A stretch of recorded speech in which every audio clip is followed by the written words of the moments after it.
que Deus, Ele é maravilhoso. Eu fiz uma cirurgia tem 1 mês e meio atrás. Eu louvo e glorifico a Deus pelo ato que eu respiro.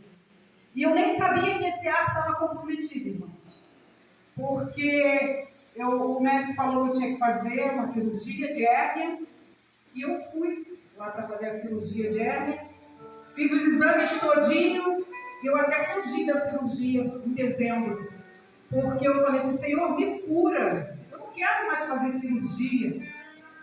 Aí, como tudo tem um propósito na vida da gente, quando foi em janeiro, aí eu tive uma dor muito forte. Aí o cirurgião falou, senhora, a senhora tem que fazer a cirurgia.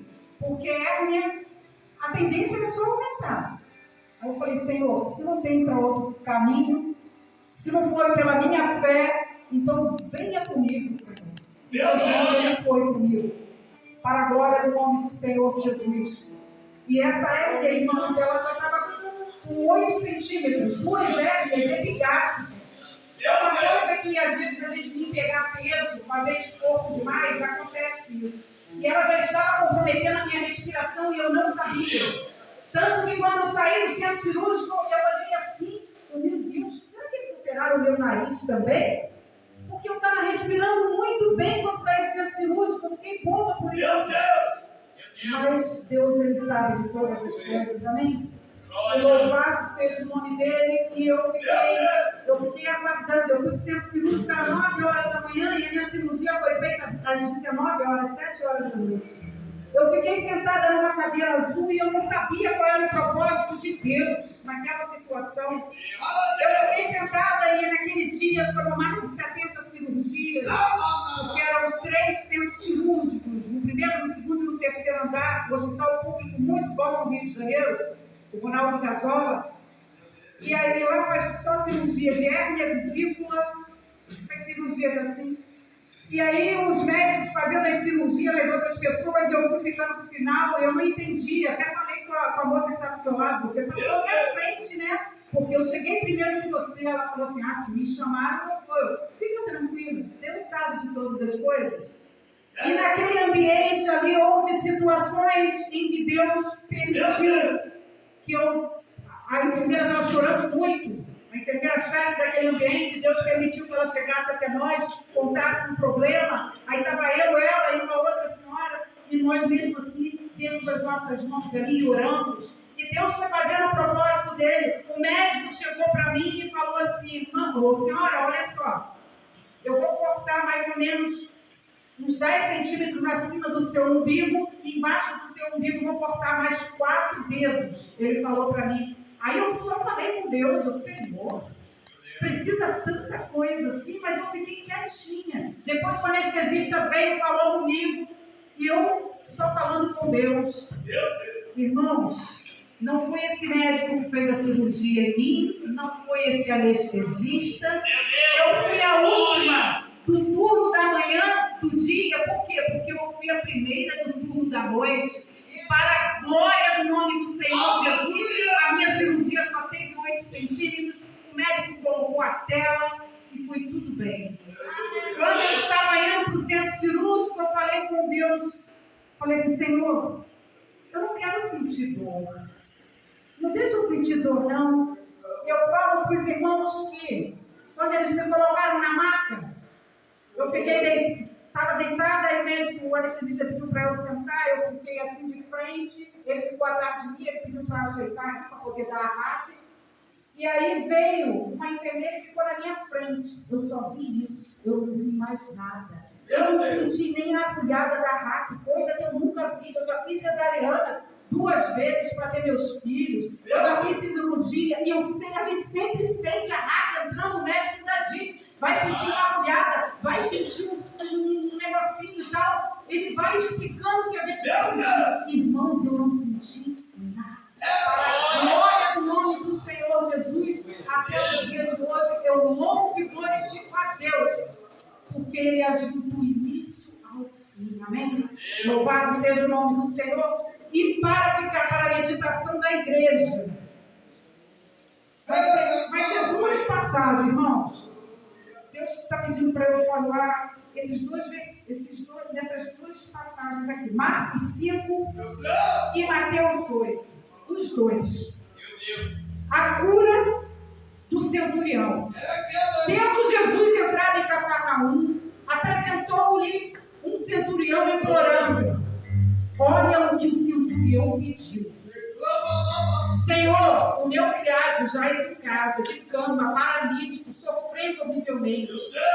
O que Jesus disse para ele: eu irei curá-lo.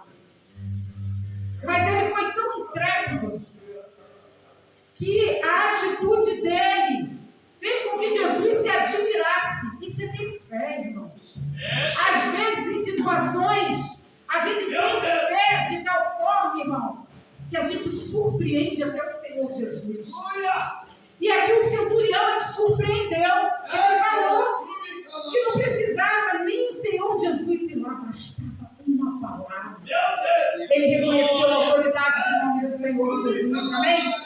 E ele foi curado. Mas existe um outro exemplo de fé também na Bíblia. Em Marcos 5, o pedido de Jairo. Lá a gente vê uma fé que surpreendeu Jesus. Aqui em Jairo, no versículo 21 está escrito: tendo Jesus voltado no barco para o outro lado, afluiu para ele grande multidão, e ele estava junto do mar. Eis que se chegou a ele um dos principais da sinagoga. Era uma pessoa que conhecia o poder de Deus também. Um dos principais da sinagoga, chamado Jairo, e vendo-o, prostrou-se a seus pés. Insistentemente, ele suplicou. Olha o pedido. Eu gostaria que os irmãos ficassem atentos ao pedido e à resposta de Jesus. E ele fez o seguinte pedido: minha filhinha está à morte. Vem, impõe. Olha o pedido dele: as mãos sobre ela, para que seja salva e viverá. E o outro, Jesus falou que ia curá-lo. E ele falou: basta uma palavra, Senhor. Aqui, Jairo está pedindo para Jesus ir com ele. Aleluia. Colocar a mão dele, ele precisava da presença. E o que Jesus fez? Jesus foi com ele. Aleluia. Glória a Deus. Independente da nossa fé, Jesus não nos deixa só, jamais. Para cada situação existe um propósito. Jesus poderia ter curado, sim, a filha de Jairo sem ele ter ido lá. Só que no trajeto dele, teve a mulher que foi curada. A mulher hemorrágica. Então, às vezes, para que acontece um milagre na nossa vida, também acontece milagre na vida de outros. Aleluia, glória a Deus. Porque Deus, ele tem um propósito para cada um. Amém? Louvado seja o nome do Senhor Jesus. E Jesus, ele foi. Aleluia. Ele não nos abandona jamais. Eu lembro uma vez também que eu estava num centro cirúrgico, uma cirurgia que eu fiz alguns anos atrás. E nessa cirurgia eu tive que ficar 5 dias no CTI. E eu falei com o Senhor Jesus que eu estava muito angustiada. E eu falei com ele: segura na minha mão. E eu senti ele segurando na minha mão. Ele jamais nos abandona. Independente da nossa fé, ele jamais nos abandona. Eu já tive fé de segurada na hora. Aleluia, glória a Deus. Mas eu também tive fé para chamar Jesus para ir comigo, que eu precisava dele. Glória a Deus. Então, independente da situação, que se cumpra o propósito de Deus em nossas vidas e que nós venhamos alimentar a nossa fé todo dia na palavra dele. E eu agradeço a oportunidade em nome de Jesus.